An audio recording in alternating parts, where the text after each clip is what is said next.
I'll give a little background on how I got into music and all this stuff. I grew up in Southern California in a very good music program in public schools. And we had a really good marching band and wind ensemble. We didn't have a jazz band, at which point you're all supposed to go. We didn't have a jazz band. So I just listened to records, and my friends and I would sit around and just listen to stuff a lot. And we'd go hear music. Being in Los Angeles, groups would either come through, or the local groups, and musicians in Los Angeles were all really good. Especially back then, it was a real great place to go hear music on any given day of the week.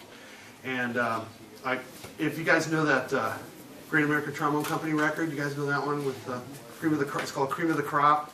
It's got Carl Fontana and Frank Rosselino playing together. It's this little 6-trombone group in a rhythm section, and it's kind of a famous record. Carl sounds amazing on that record, Carl Fontana, and I was in the audience for that record. And when they reissued it, I realized there's this one solo that Carl plays, and I can tell you this story.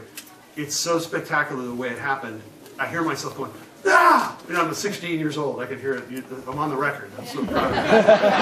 It's the most proud moment I've ever had in a recording session or anything. But the story is that Carl was supposed to do this live recording with this group, and he wasn't there. He was coming in from Vegas, and the leader of the group, Bobby Knight, said, "Carl's on his way. He's coming from the airport. He's going to be here in a little while, and we're going to start without him. We'll just play a couple tunes until he gets here." So they start this one tune, Strike Up the Band. If you know that solo, it's on YouTube, it's transcribed, it's a spectacular solo. And they start the tune, and it's a real corny arrangement. It's like a real march, a real old school. And right when it starts, Carl walks in the door. Dante's a jazz club in Los Angeles. Remember Dante? And Carl walks in, he's got his horns, chewing gum, typical. Walks in, there's Carl Fontana. Wow. So, and then,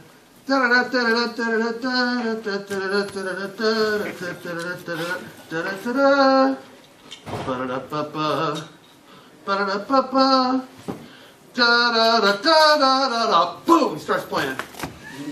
Pulls his horn out of his case and plays 5 choruses of Strike with the Band. I mean, if they'd planned that, it would have been amazing. But it was all happening in the moment. It was one of the most spectacular things, and it was one of the greatest lessons in how good somebody can be. You hear somebody who sounds good, but then you say, okay, by the way, you're not going to play a note, and you're going to walk in, you just flew in, you're going to walk in, you have to play, and you get the first solo on this record now. And it was one of those things that just completely blew me away. And it raised the bar in my mind of what's possible. And that's kind of one of the things I want to talk about today. Bones Malone gave a really nice lecture over at for the band the day before you guys all came. It was Frank Green, and they both played with. Thank you. They both played with the David Letterman band, and they were talking about how Paul Schaefer from the David Letterman band has perfect absolute recall. He hears a song on the radio once, he'll know the bass line, the words, the harmony, and the melody. Any song he hears once, it's in there. And Bones was saying, he said, I can't do that. But he said, from having been around somebody who showed that was possible, he said his game has, and he was already pretty good, pretty amazing. But he said his ability to hear things better got better just from having seen what was possible. And I think that's something people, as a teacher, sometimes I underestimate. I try to expose students and maybe tell stories about some of these people I've run into that raise that bar with that sort of freaky talent that only a few people have. But and some of us might have those kinds of talents and maybe not realize it. Maybe we have talents in other areas we don't know about. But as soon as you know that something is possible, I mean, we just heard the finalists for the Division I tenor trombone players, and they're all playing the Bourgeois Concerto. Now, I don't know about you, but I first heard that piece 15 years ago, maybe 20 years ago, and we all went, really? And now it's common to see that piece on undergraduate recitals. I mean, that would have been unheard of back when I was in college. I don't think many players would have taken that on. The same thing happened when Roger Bobo, the famous tubist, recorded his first CD made up of all, or recording LP back then. He made his first recording of all this music that had been sitting on shelves that had been written by 20th century composers that everybody was afraid to play. Roger recorded all that stuff, and then suddenly you look in the tuba journal every month, and suddenly it's appearing on graduate recitals, undergraduate recitals. Pretty soon people are playing it because they realized it was possible. So that's something that I think it sort of translates into a lot of things I found in music. And I would say a lot of my experience in music has been affected dramatically by just seeing what other people do and saying, hey, somebody can do it. Maybe I can't yet, but maybe there's somewhere in between that and me where I can get a little better, you know? And I think this is one of the things that happens when you maybe go to a school where the level of play is very high, or you go into a community or move to a city sometimes, if you move to a really nice musical area. By being surrounded by great musicians, your game gets better because you start to see things that, oh, wow, you can do that, okay. So and maybe it can come from hearing recordings. So I think that was something growing up. You know, like I said, I was experienced to we had a really nice public music school program at my high school, but I didn't really think I wanted to be a musician. I was pretty sure I wasn't going to be a musician. It was not in the cards. My parents didn't necessarily discourage me from playing music. They were very supportive of me pursuing it. But we all sort of thought being a trombone player, even back there in the late 70s, that was a risky choice, and I didn't really think that was something I would do. I didn't have that sort of talent that my friends had, that I knew in other parts of this, you know, in other places in the country that people I've run into. So I set aside my education to be really a continuation of my public education, which was to have a liberal arts education. So when I decided to go to college, I went to UCLA, because I liked UCLA, I liked the basketball team. And I loved the school because they had so many different things. And it was still in Southern California, so I could get my music fix that I loved, that I'd grown up loving. But I went there without a major, really. I waited till the last semester to declare my major. And I was trying to decide, and I almost decided to declare music. And I went through the course catalog to look through all the requirements for all the majors. You know, I was pretty good in math and science, but not to the level where I could feel like, oh, I'll be a chemistry major or a physics major. Like, my dad was a physicist, and it was always a little daunting to pursue that. It was like, I don't have that kind of math chops. So I looked at other courses, English, like all these books I haven't read, and all these English majors, they've all read those books. I'm going to be way behind the curve there. And I looked at music, and the music major at UCLA at that time had the largest number of upper division required courses for a BA of any major, more than physics, more than philosophy, more than English. And I went, man, that's ridiculous. I'll never get out of school. I'll be here for 6-7 years. And so then I kept looking through. I came across economics. Lowest number of upper division courses. Okay, I got my cake and eat it too. I can get my undergrad degree, but I can keep playing music at the same time. So I played in every music group at UCLA at the time. There were very few music majors at the school. They were all the ethnomusicology and the composition department kind of ran the music department. So the performance major thing was kind of weak. There were some good players there, but not the way they are at some of the music schools you go to now. And so I was, you know, there were 4 or 5 of us. 2 were composition majors, and the rest of us there was 1 performance major, and the rest of us were all other majors. So we played in them. I played in them both wind ensembles. I played trombone in one wind ensemble. I played euphonium in the other. I played Nebraska Quintet with Mike Sachs, a trumpet player from Cleveland Orchestra. He was a history major at that time. Then he transferred, went to Juilliard, but and then he got pretty good. He's playing in some band in Cleveland now. But and then I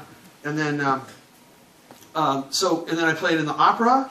I played in like every group you can imagine at school. The Latin band, both jazz bands. I mean, I was playing. They stopped letting me take music performance classes for credit by the middle of my sophomore year. It just was like no, you can't get credit for these anymore. This is crazy. So but I just kept playing, and I was starting to play a little bit outside school as well. But I finished my degree. I studied a subject that I got a B in the undergraduate introduction to econ. So I said, well, maybe I can get a degree out of this. You know, I'm no good at it, but maybe I'll learn how to be better. So I did. It was a really good major for me because it took advantage of a lot of things that I like to think about. And there was writing involved. There was math. There was all these other subject mattered that I wanted to explore a little more. And so, you know, my friend, my roommate at the time, who went on to become, he's a dean of political science at Yale now. It's a long story, but he's a brilliant guy. And he said, you know what undergraduate is good for? And we were just getting near the end of our college. I said, what? He's all, it makes you read past the introduction, all these books you know you should read. So that's what I feel like I got from my education. It was a really good education. I don't regret it. But at the same time, I was doing a lot of music.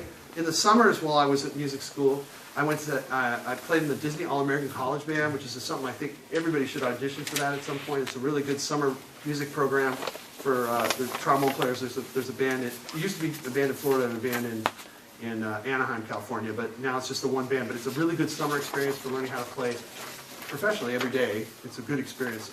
If you ever see an opportunity to audition for that group, I highly recommend it. And then I also, I went to the Aspen School of Music a couple summers on a jazz fellowship. Mainly because our jazz band director at UCLA taught clarinet there, and he also was in charge of the jazz band. And he would come up to one of the trombone players every year and say, you want to go to Aspen? I'm supposed to listen to all these demo tapes, but I'm really too busy. Do you want to just go to this jazz fellowship? And I went, well, yeah, okay, totally. Okay, so I went there a couple times, and I studied there. I got to study trombone with Per Brevig and Ron Borer, who were both fantastic trombone teachers. And I sort of came in as this weird, I was sort of a jazz guy then. I was just starting to learn how to play jazz in college. And I ended up going and studying with Vince Maggio, who was this wonderful pianist and teacher from University of Miami. And he gave me some really great ideas. And I was playing, I was taking lessons by that point with Roy Main, who was a wonderful trombone teacher in Los Angeles. He taught all the freelance players. Andy Martin, Bob McChesney, everybody studied with Roy at some point. So I was taking lessons with him and really enjoying that. And but I wasn't really working to do anything. I was working at a music publishing company. I was a security guard. I was a process server. I did all kinds of stuff. I was trying to figure out what to do.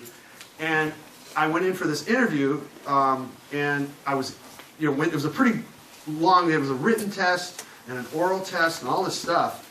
And I was doing pretty well. I got through all these different levels, like an audition. And so I'm going through, and they take me to interview at a place in Woodland Hills, California, this big office with cubicles, you know. And the guy's taking me around and saying, this is the claims department, this is the underwriting department. They introduced me to all these people, and I'm meeting all these people. And I'm going, okay, right. And then here's your starting salary. After 5 years this, after 10 years this, boom, boom, boom. You know, I was meeting people who've been working for this company for 20 years. They said, it's great benefits, all of it. Okay. So I'm just sort of thinking, this looks like I'm on a career path here, okay. So I sit down after we finish the interview, and the fellow asked me, I was about 23, 24 years old, and the guy on the other side of the table was in his 40s, and he said, do you have any questions? And I looked at him, and I said, I broke every rule of taking a job interview. The right answer on when somebody asks you if you have any questions, you're being interviewed for a job, is very simple. No.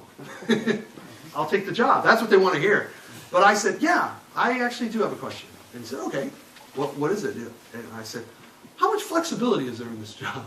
And that's really a bad question if you're asking for a job. So he looked at me and went, well, what do you mean? And I had never said this to a stranger in my life. And I said, because I'm a musician. And I never said those words to someone I didn't know. And he looked at me and he smiled. He knew what was happening. And because we talked a little bit about hobbies and interests and stuff, typical of a job interview. So I just said, I'm a musician. And he said, well, you get 2 weeks sick leave and you get 2 weeks vacation. I said, oh, And he's looking at me, he's all, you know what I think you should do? And I said, what? He said, I think you should sleep on this, and maybe we should talk, maybe next week. Let's talk about this. I think you have realized something that you didn't realize before. He completely read what I was going through. He was a great guy. So I said, you know what, you're right. Thank you very much. And I've gone through like 2 weeks of these tests and all this stuff. It's a big hassle. And so I went home, and I was living at home at the time after college, you know, and my parents were there. And they said, how'd it go? I said, well, I got the job. Okay, when do you start? I said, not yet.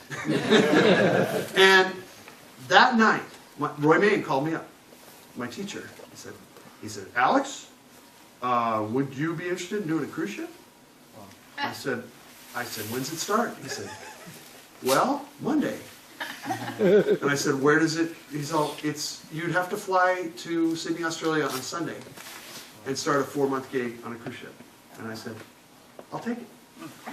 So I took that job, easy, that was easy. So that's what I knew. So I did the cruise ship and I never looked back. That was the fork in the road for me. And I think a lot of people in my situation sort of get that, when you end up like procrastinating what your life's about, you end up having to make a decision like that. I don't recommend that, by the way, for people to just blow off your life and don't think about it. Because if, especially for certain things you're interested in musically, if you want to teach, if you want to play in an orchestra, if you want to really master your instrument and master music in ways that I didn't get to till much later, I went a real back channel in a lot of ways. So I don't recommend that for everyone. For me, it worked out, especially given the fact that I have to do lots of different things. I took a survey approach to a lot of things. It wasn't until really around the time of the Alessi seminar when I met Chris is when I really started to get serious about orchestral music again. I'd done a little bits and scratched the surface, but it was that, I came back from that seminar with 10 things to work on that I should have worked on when I was 20. But, 40, okay, I still got a little time. I can work on this stuff. So that was that. So that's sort of the way my career in Los Angeles after that sort of developed very slowly. There was never a big blossoming moment where suddenly, I'm now in. You never really know. Sometimes you'll get called, at least in our freelance community in LA, you get called for something. You might get called for a little TV show. And you do it, and you think, great, that was cool. And then you won't get called again for a year. But that doesn't mean you're out. You might be in a really good position, but it's just, they only need 4 or 5 trombone players at a given time, and if you're 6, that's pretty good, but you're just never getting called. That's not going to happen. So you have to wait till either you're more in demand or people that are starting to, the composers that maybe start to work and they recommend you, and then the contractors start to feel comfortable with you and trust you. And that takes a long time.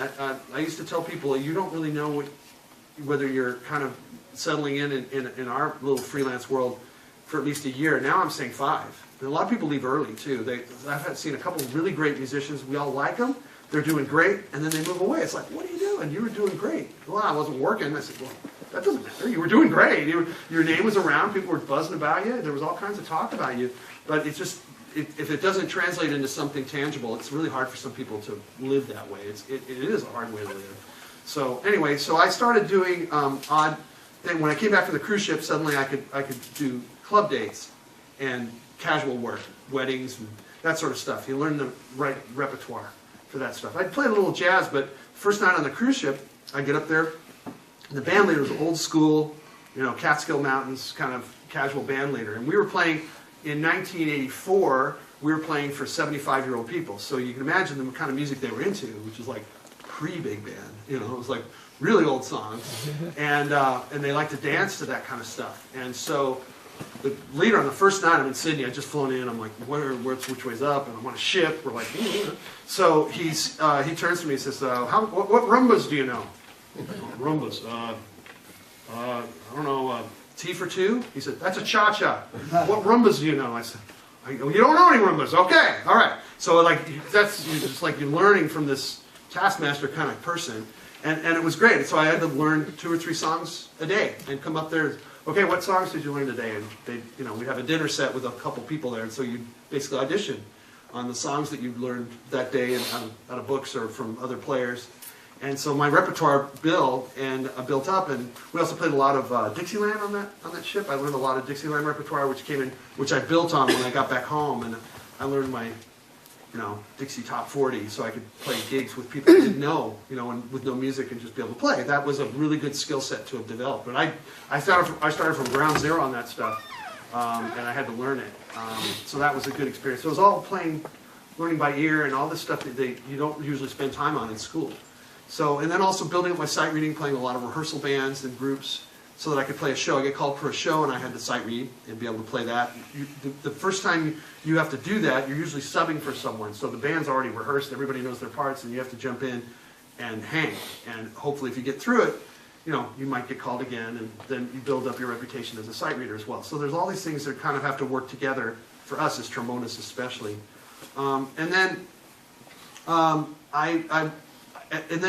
a friend of mine who I'd known when I was in the Disney All-American College Band called me up and he said, "Hey, they're looking for a trombone player for Maynard Ferguson."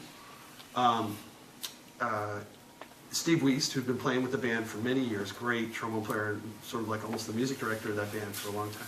He was leaving, and they were collecting demo tapes of players. So I hastily recorded some stuff in a little studio with a rhythm section and sent it in, and I got the gig. So I went out with Maynard for about 2 years, and that was great. It was just one trombone and 2 saxes and 2 trumpets and a rhythm section. And that was a great experience for me because I was playing every night, and we got to play jazz. Everybody got a featured tune that they got to play, and I had a ball. I had so much fun traveling and went to all 50 states. And it was just a really great experience. And again, learning how to play every night and having a solo every night too. And Maynard loved to have people play and open up and let things go, and it was great. And then while I was doing that band, I played a concert. Actually, we met up here. Woody Herman's band was staying at the hotel across from us. And so we all hung out one night with John Fetchock, Paul McKee with the trombones in there. And so we hung out. And then when Maynard's band played in L.A., Woody's band was in town, and they all came to hear us one night. And Woody came. And when John and Paul, John Fetchock and Paul McKee were getting ready to leave Woody's band, they were talking about replacements. And Woody said, "What about the guy who played at Dante's?" Because that's where they came to hear Maynard's band. So Woody actually threw my name in the hat. So I guess they went through a couple other people before they got to me. But when I went out with the band, I joined Woody's band with John Allred. If you know John Allred, hello. One of the most amazing jazz trombone players ever. He's, to me, he's the link, in my generation's link to Carl and Rossellino. He's one of my favorite jazz players. And he lived in LA for a while, and I just had so much respect. I got to hear him play every night, which was spectacular. And so I did that band for about a year, and now I came back to LA, and I'd done a cruise ship, I'd done Maynard's band, and I'd done Woody's band. So suddenly I had a little bit of a buzz. You know, I had things that I did. I had some stuff on my resume. So then I started doing better quality bands and rehearsal bands and stuff, and then you play for other players, and players start to recommend you for other things. And after that, I started doing a lot of work at Disneyland. That became a really great source of employment for all of us at that time. Andy Martin was working there, Wayne Bergeron, Eric Marienthal, Sal Lozano, all the guys in the Gordon Goodwin band. That's where we all met, basically. All kinds of music, and the quality of the arrangements was really high, and the quality of the players was really high. There was nothing, it was graduate school for me. It was a really good experience. And there was a lot of other work. We were a freelance community. So, hey man, you working Saturday, I need a sub. Yeah, I'll do it. Well, I got a shift here. Well, okay, I'll cover your shift if you go do this gig. I don't want to do it. Okay, good. So we trade gigs back and forth. New Year's Eve was nuts. It was like the stock exchange on breaks. We're all wearing purple tights and these like 15th century capes. And we're sitting there, hey, you got a New Year's Eve gig? Okay, I got one. What's it pay? Okay, no, wait a minute. Hey, he's got one for $600. Do you want to do it? Yeah, okay. So we're all bartering for New Year's Eve gigs. It was hilarious. So it was a really nice community, and we all got along really well. And those are the players I work with in the studios now, mostly.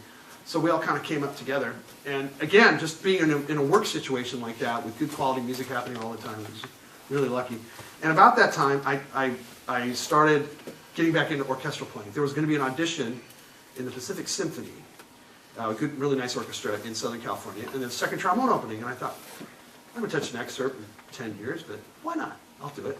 And so I just started practicing, and I had no idea what I was doing. I took a couple lessons, and there was another guy doing it in the same, he was in a brass quintet, Phil Keane. He was a really great trombone player. I would do a lot of work with him now. But we were both younger then, and we've started sort of circuit training together. You know, we played back and forth for each other. And so I had a great shift. I was doing a show. There was a little half-hour show with dancers and a stage act, and we'd do a half-hour show, and then we'd have an hour off. Then we'd do another half-hour show and have 2 hours off, and then do another half-hour show and have lunch and another hour break. So we had these big gaps of time. So I was able to shed. I was playing a whole shift. I was playing the whole time. I'd come home exhausted. It was the easiest gig, and I was dead at the end of the day because I was playing, 7 hours of excerpts. You don't even think about it. I was getting paid. I was getting paid to practice excerpts. So it was a real short list. And I went into the audition. I was just dumb. I didn't know what I was doing. I had no clue. And I didn't know how it worked. I didn't know how things went. But I went in, and I had no expectations. I had no goals, really, to speak of other than just, I'm doing this. I don't know. I didn't expect to get a gig out of it or anything. And I didn't. But I went to finals. It was like, wow. So I got through to the finals, basically on dumb luck. And because everybody else, it mattered so much to them. You know, they were nervous. So I was a little apathetic, to be honest.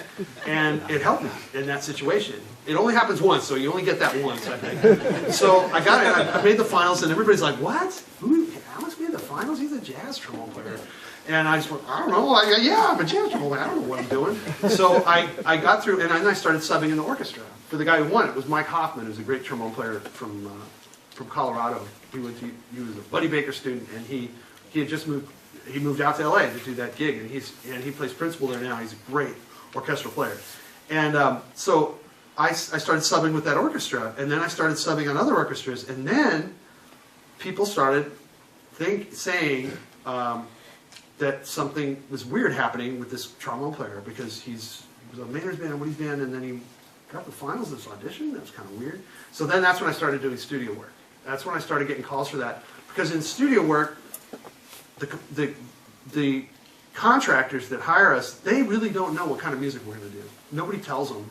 And the composer says, well, it's this. But then you get there and it's not that at all. Well, this is definitely an orchestral score. And you go in there and you're going, da, da, da, da, da. You know, it's like just playing rock and roll rhythms. And it's a lot of people who, if all they've done is orchestral music, when they do something like that, it's a little awkward and unfamiliar to them. But somebody who plays in a jazz band has an understanding of those kinds of rhythms. It's pretty natural.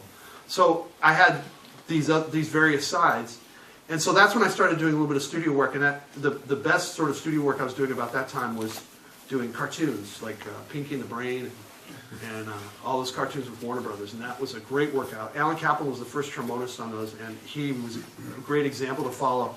We would do all kinds of stuff.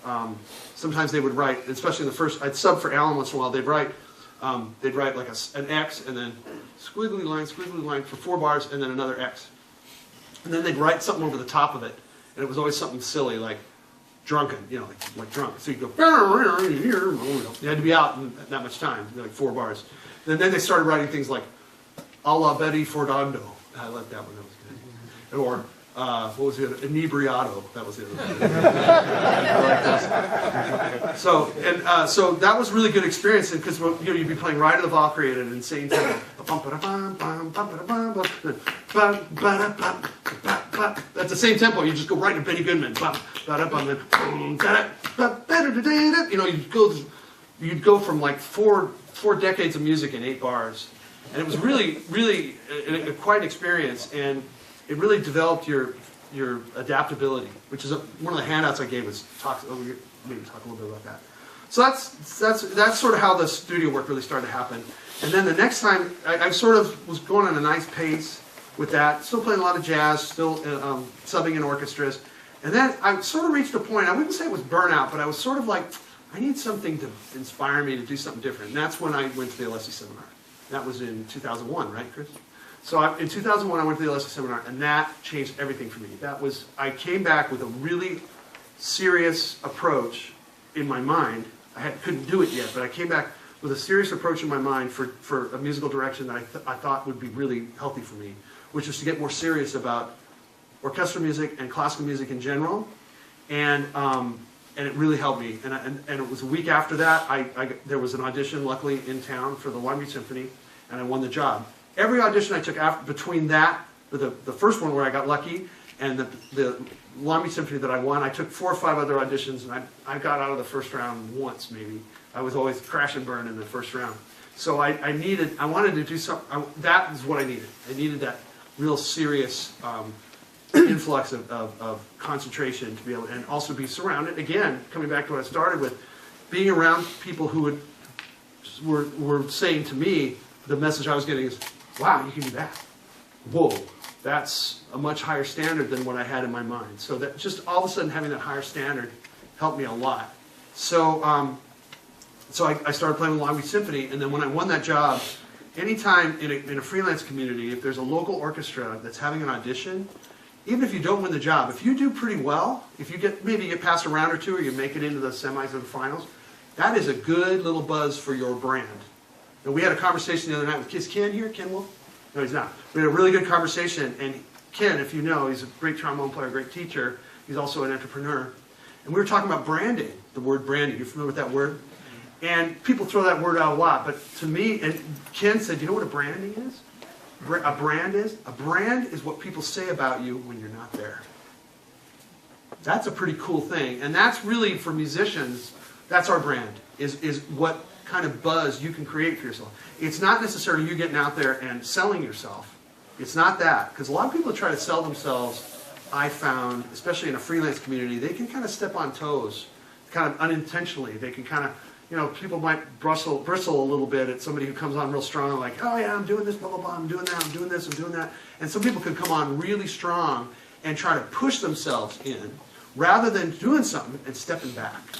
Which I think sometimes, some people in business might say that's being a little passive aggressive. You're not really getting out there and selling your product. But with music, it works a little differently, I found, especially in a freelance community. We are a very strange business because we compete with the people we have to sit next to and make music with. So you have to respect the music part above all. And making music with people is more important than beating them to the next gig, you know, or saying you're better than them for the next call that goes out. Your main connection as a freelance player is to your colleagues. And I try to instill that in my students as much as possible, to always refer to the people that you're in my studio with, they're your colleagues. They're not other trombone players even, they're your colleagues. Everybody you're in music school with is a colleague. Now, not when you start working, but now. Start thinking that way so that you're a part of a community and you're seen as part of a community. And that, I think the people that think that way in general, I think tend to do really well. And they kind of quietly work their way into a situation without, they become demanded by everyone, not just the people they're competing, not just the people they would work for, but also they get demanded by the people they're competing with. I mean, I have favorite players that I love to play with, and we're all going after basically the same thing.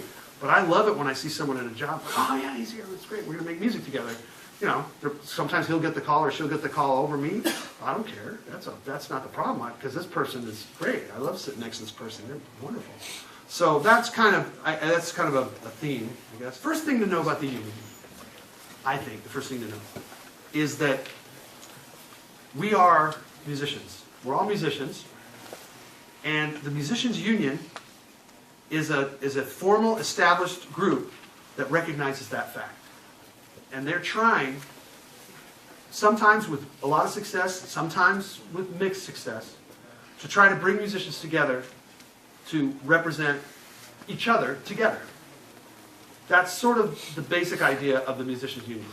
Now, I think it's important to remember that. You don't join a union because it's something out there that you feel like you have to join. It's some sort of authoritarian, centralized thing. Like, you know, we have to pay taxes to the government. You know, we're our government too. It's sort of like that. Because I think some people look at it as something that's a hassle. They have to pay money to, and but if you realize what the union really is, which is, but this is also a way to hold them accountable, is that they're us. We are all connected to that entity. It was formed with the idea to bring musicians together, particularly musicians that work in similar working situations, like orchestras. Orchestras have things like ICSOM, ICSOM, which is an organization of all the bigger full-time orchestras. And they pull together their influences and experiences to be able to share their influences together and hopefully find some consistency with what a full-time orchestra job is, given the location and market for that particular orchestra. I mean, everybody's a little different. But there's supposed to be some consistency of unity for that, and I think it's good when we support each other. So I'm a pro-union person. I feel like the musicians' union for me has been very helpful to be a part of. There are times when I've disagreed with what our union leaders have maybe decided to do, but they're in a tough position. There's a lot of people with, musicians, we all have a lot of opinions, and we all have ideas, and we're all affected by, we all work in different, even the same instrument, we all work in different areas. It's hard to have what I learned in economics is the best union situation is when there's a homogeneity of a product. Everybody's doing the same thing. Now, it's really hard in music to find that. I mean, if everybody's playing in a pit orchestra of a theater, those 10 or 15 or 4, whatever, musicians are all working together under the same working situation, that it's not as hard to represent them. It's clear where they need to show up, where they need, what the break's going to be, what they should get paid, given the market. That's pretty clear. That's not a real hard thing to figure out. Even then, there's some problems with that. But in people who work in a symphony orchestra, it's pretty hard to, they all have to show up and rehearse pretty much the same, but there are a lot of people that get a little, a little fussy about details, understandably, because, playing second violin in this way in the back of the section is not the same as playing first flute. So the working conditions of those two players are fairly different. There's a lot of similarity, there's a lot of overlap, but there's certain things where there's differences too. So that has to be respected. But that can be ticklish. That can be tough. So if you're living in a place, I know there's in Los Angeles the union is pretty well organized, and especially in terms of recording contracts and some of our other more consistent contracts. They've done a really good job, I think, of having to try to mix together a lot of influences. But I think generally it's a good thing to be part of the union. You're a professional. You're without a doubt. There's no doubt to the other professionals that you're serious when you join the union. If you don't join the union, there's always a little layer of, maybe distrust is too strong a word, but just lack of respect in a way, or believe that this person is serious. That I think when you join the union, you're showing that you're serious about being a professional. There's some questionable professionals in the union when they took away all the audition requirements. They'd say, well, Elvis Presley's in the union, but, yes, he is in the union. You want those guys in the union, too. So I think it's important to see it that way. Now, I know there's a lot of places in the country that are not the same. There are a lot of places that people work in right-to-work states, so that's a different situation. Unions are looked at very differently in those states. I wish it were different myself, but that's the way it is. I think that the people that generally the studies I've read tend to show that the level of livelihoods with people in states with good unions, that middle class people tend to do better in places where the unions are consistently strong. And with musicians, I think that the musicians that are active in the union and work in a place where the union is active, they tend to do better than the places where the union is not supported. And I see a lot of people that are jaded by the idea of the union, because what's a union done for me? Well, this idea that you are part of the union, it's a two-way street. It's not them necessarily doing. Union doesn't create jobs. The market creates the jobs. The union helps organize the jobs so that people get paid and are treated with respect in the right way. But the job has to kind of be there already. That's in my experience watching these things go down. But I've served on orchestra committees. I've served on negotiating committees. I was on the Recording Musicians Association board for a while. So I've seen the way these things kind of work. There's nothing quite like I got to say, it's a David and Goliath situation when you walk into the offices of the producers, and they have their high-level lawyers that negotiate contracts with the actors and the screenwriters. And you walk into a big office in Studio City, and we're just a little musicians union. We realize how small we are in a lot of ways, because they have these high-powered lawyers, and we have to sit down and knock out our contract. And they want a lot. They want to change things, or they want to shoot us down, and we have to really stand up to them and try to have unity with our other unions that also negotiate contracts too. So we try to, it's a tough little navigation. But there are problems with the union. There's no doubt about it. And I know that depending on where you live, there's no use really necessarily to join the union until you really feel the need to be taken more seriously. And if there's support from the people in that union to help the musicians when they do have questions or there's a situation. If you find out about a job and you think this is a good gig, but there's some things that are going on with it that are weird, it's nice to have the union be able to, there's a contract, so there's a paper trail. You can actually have that employer, addressed by a unified group. Maybe even a lawyer from the union would help you with your situation. If you don't, you're on your own. We're all per diem, and that's a tough thing, especially if you want to be a professional musician with family and save for retirement or any of those things. It's really hard to do that based on what most gigs will pay that are not union jobs. So basically, freelance musicians develop their reputation by displaying their skills and their character, so that they develop trust among their colleagues.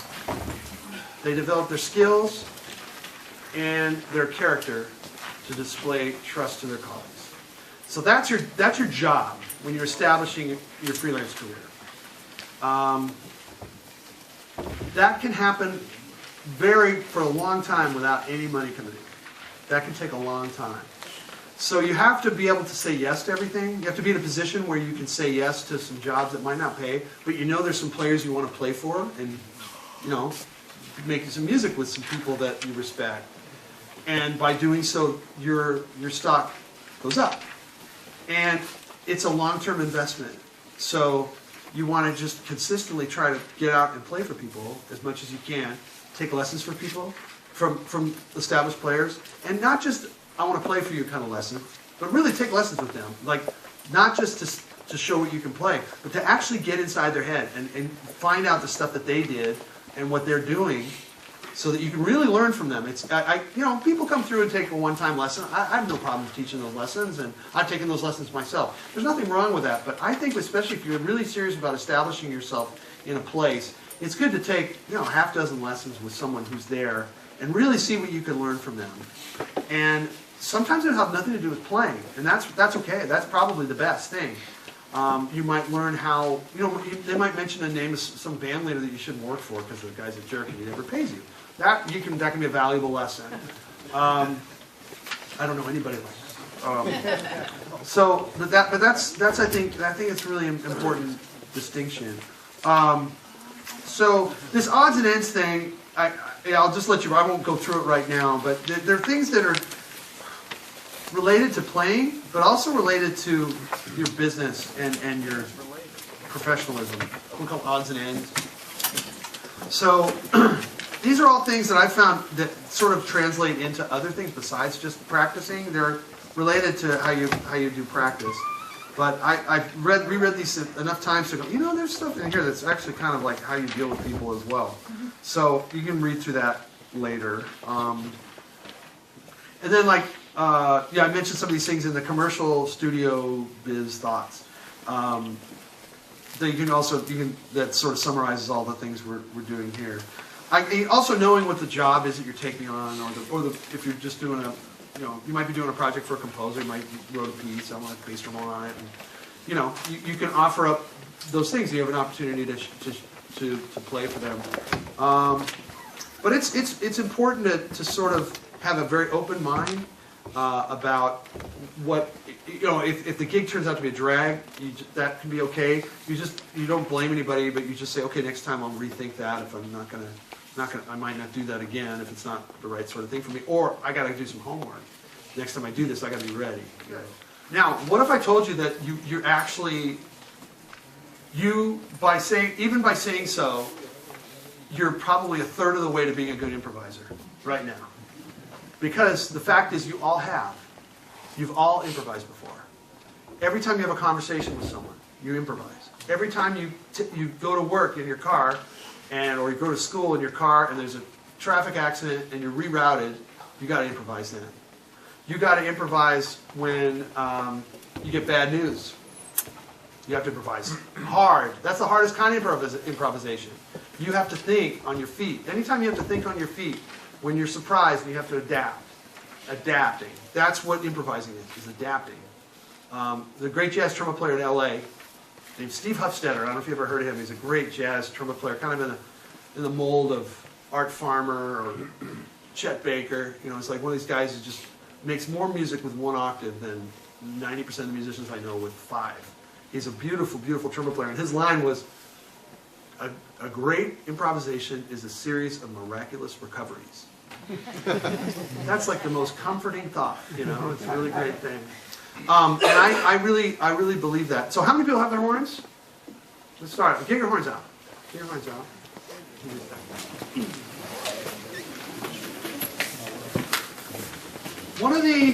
One of the most unfortunate things about improvisation, a lot of people's experience with improvisation, is the first time they think they have to do it is when they're in a jazz band rehearsal and they suddenly pull up a chart and there's all these slashes and numbers and letters.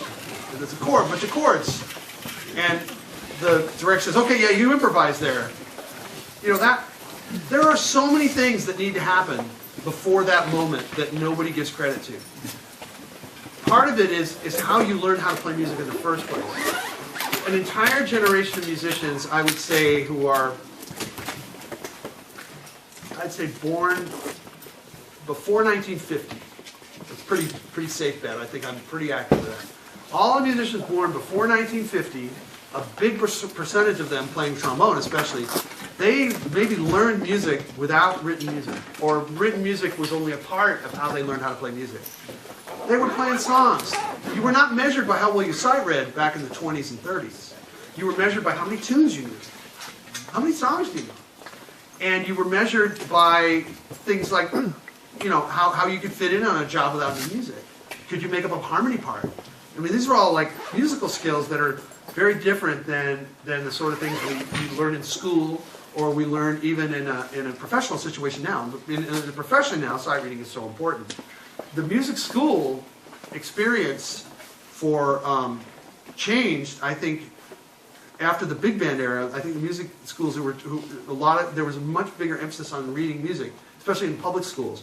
We want kids to be able to sight read music because that's where the profession is at that time. And we're no longer, we don't want, you know, people shouldn't be just faking songs. They should be reading. And I think there was sort of this big emphasis in education to really emphasize reading and sight reading music, which was a smart idea, it's true, that's where things kind of went. But there have always been situations where playing by ear becomes important. And that's what I want to really encourage people to do, regardless if you are a jazz musician or not. I think it's important to play by ear every day. I consider it as important as lip slurs and articulation exercises. It's every bit as important. So, let's see if we can play a simple song together. So we're going to start with Mary Had a Little Lamb. How about that? That's the first note. Mary Had a Little Lamb. 2, ready, go.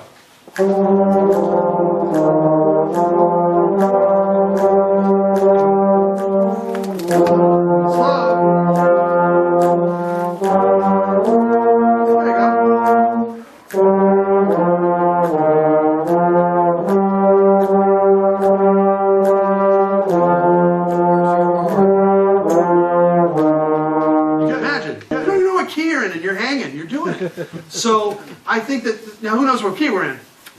E flat. Why? Why can't it be B flat? Why aren't we in B flat? It's the same note. All these notes are in the key of B flat too. Why isn't it the key of B flat? Yeah, okay, well that's music theory, but why? What makes that the tonic?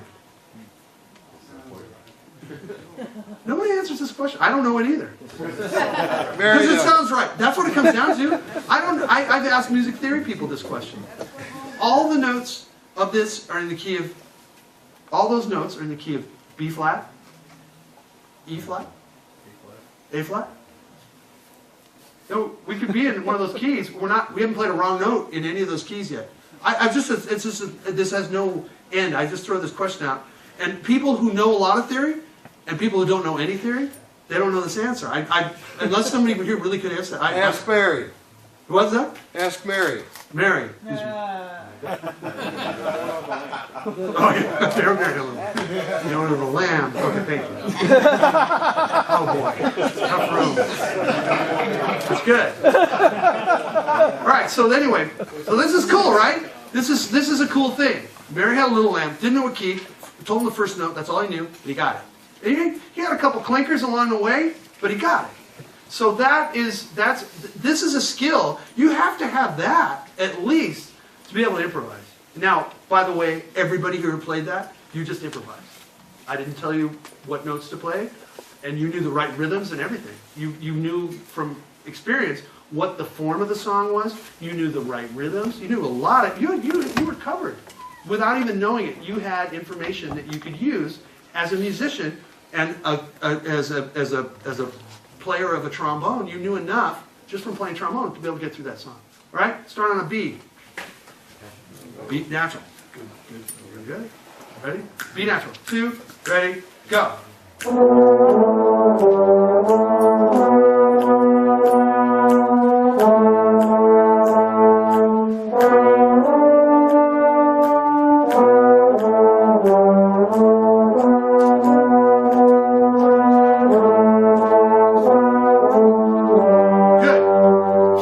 Note, but harmonize it into a chord. And we got all the smart aleck jazz players in the back. That's good. All right, let's try another song.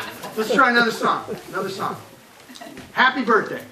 Most important song you ever need to know, right? Start on an F. Okay. Another little clue. Happy Birthday's in 3/4. I always like to say that to waiters in restaurants. So let's do it. So happy birthday. I'll give you 2 beats. Starting on F. What key are we in? Who cares? Okay, 1, 2. Okay,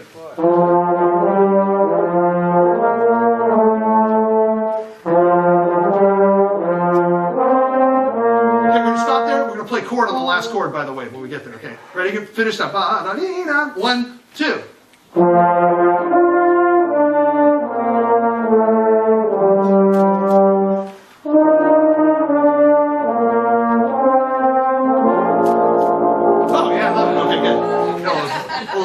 Smart Alex in the back, I can hear them. All right, so good. Who knows somebody who either had a birthday fairly recently or is going to have a birthday? Anybody? Oh, back there. Do you have your phone? Yeah. Let's call her up. That's okay. We'll leave it on our phone machine. We'll leave it on our phone machine.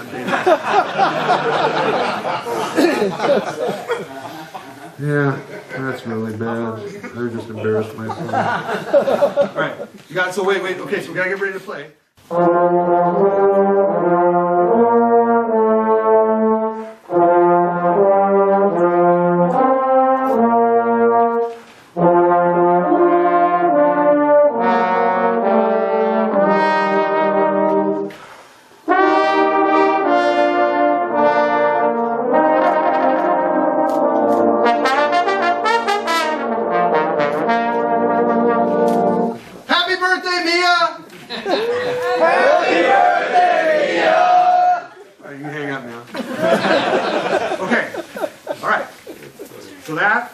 We just improvised, right? We just did a gig.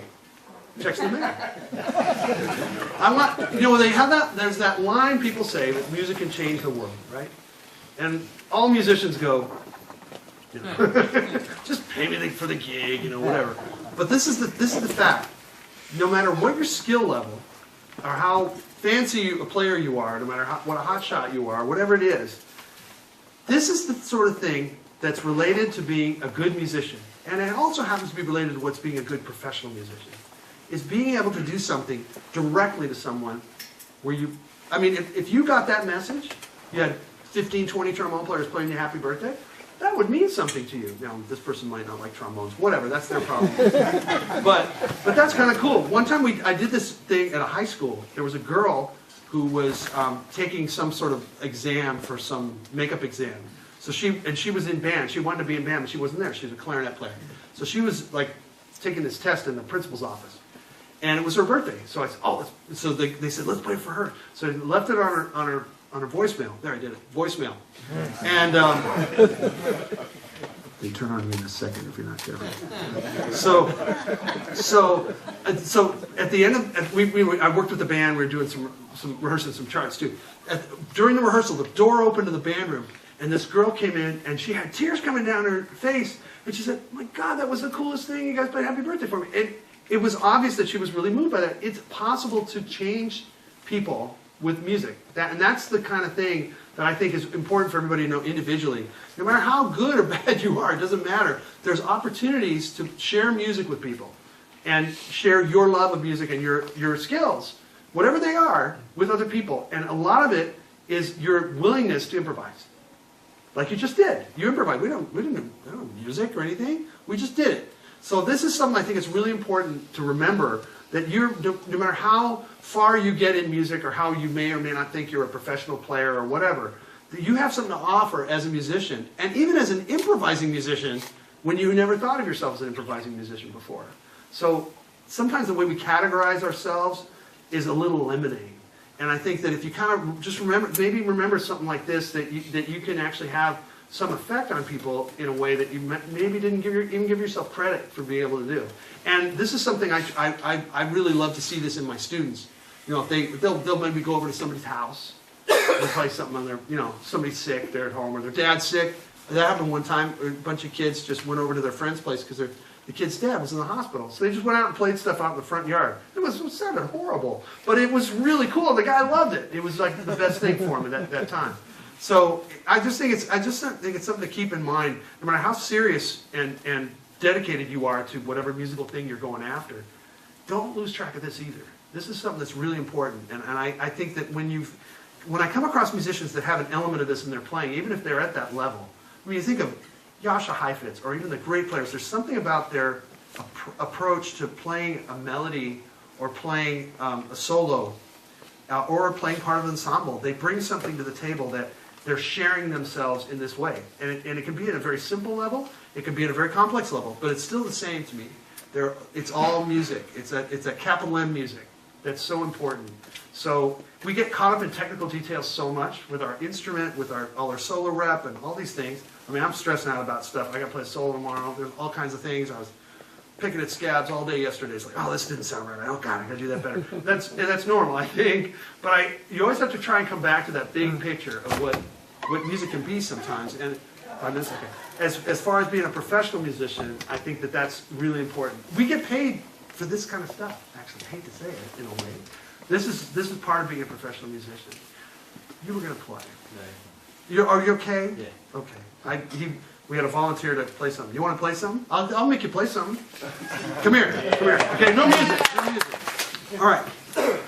Now this is another thing for your ears and for improvisation that we'll try. Okay, I'm going to play. Don't look at me. Don't look at me. You know, all my material is on 3 levels. It's for the audience, and then there's stuff for the sort of hipper people in the audience, and then there's stuff that's purely for me. That was one of those. Okay, so I'm going to play a note. Find this note. Oh, good. Nice job. Good. Good.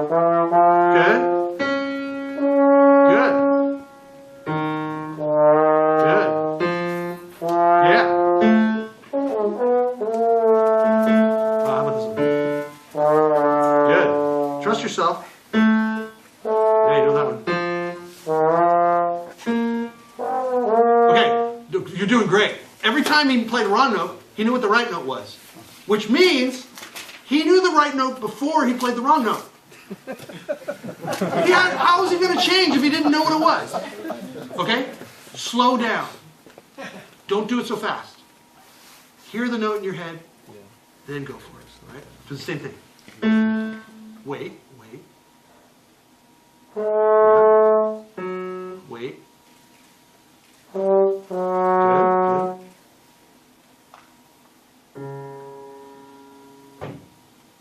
Good. Wait, too soon. Wait. Let your ear really hear it.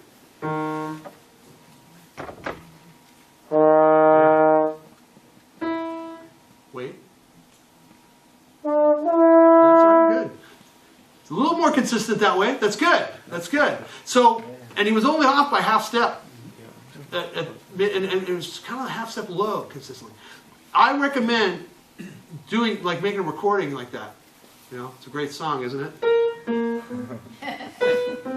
Yeah. But this is a great way to just randomly pick notes and see if you can hear. Now, we're going to add one element to this. One element, time. Now we're going to make you do it in time. I'm going to play a whole note, and you come in after 4 beats. Okay? Same thing. 1, 2, ready, go.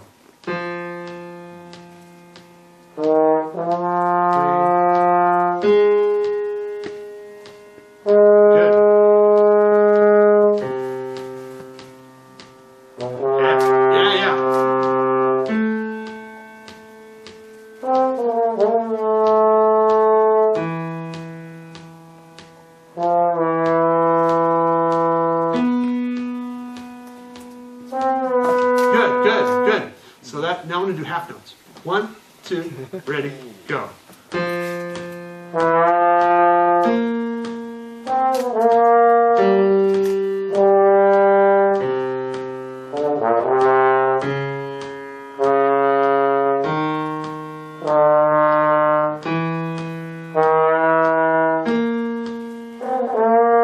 That's good, good. Now, one other way to do this. I'm going to play 2 notes.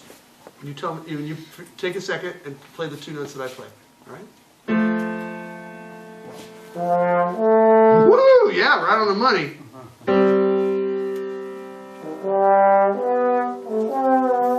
Yeah, that's it. Perfect. Now I'm gonna get tricky.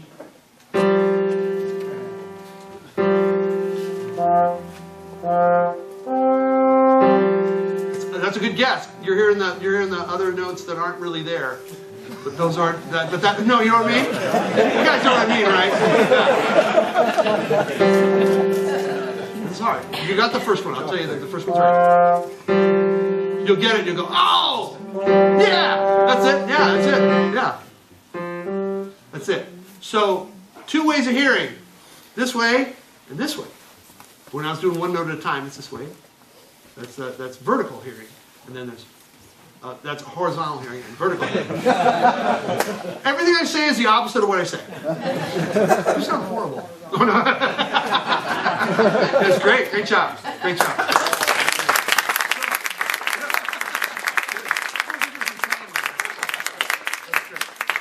Thanks for doing that. It takes guts to get up here and have me make fun of you. That'd be great. So, you know, that's the idea. Now, realize, of course, again, when you played a wrong note, that means by definition you knew what the right note was. So it's in there. You just got to connect it. And this helps free you up so much musically when you can hear what it is you're going to play. And again, it's connected to improvisation, of course, but it's not just about improvisation. It's about playing music. I like to call this the improviser's mind. So you have a mind for improvising, even though you might not be a jazz improviser. It doesn't matter. So the other thing about this is also how you work your practice. When you practice, there should be elements in there that you go, what if I did it this way? What if I put this rochou up a half step? Not, you can put it in tenor clef, you can do that. What if I put it up a half step? What if I played it in a minor key? What if I played a song that I know in a major key? No, just what if?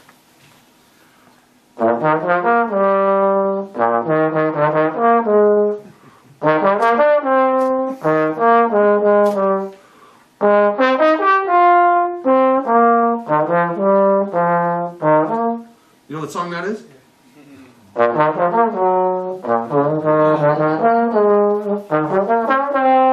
Around midnight. We like to call that round noon.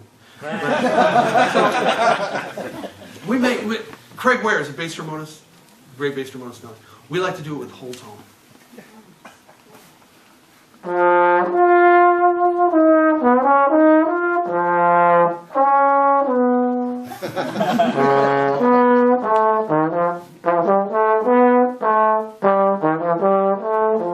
bridge is really good.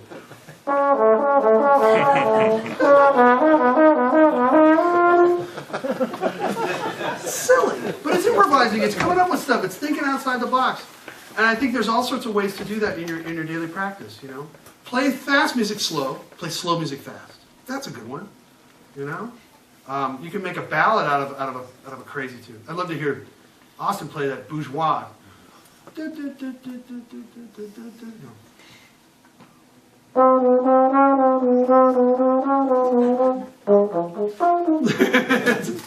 Why not? So it's just thinking about those things, and this can help sort of invigorate your musicianship. It can help you think of things, and you're developing the skill of being an improviser. Improvisation and creativity are very close to each other all the time, and nuance, interpretation, coming up with phrasing ideas. Those are all improvisers thinking. So I encourage everybody. You are already improvisers. You're probably a third of the way to having the skills you need to improvise in that jazz setting. And hopefully you can work on some of these things before you actually have a set of chords in front of you that make you go, I didn't know there was math. Yeah. Anyway, so we got to go. Thank you very much.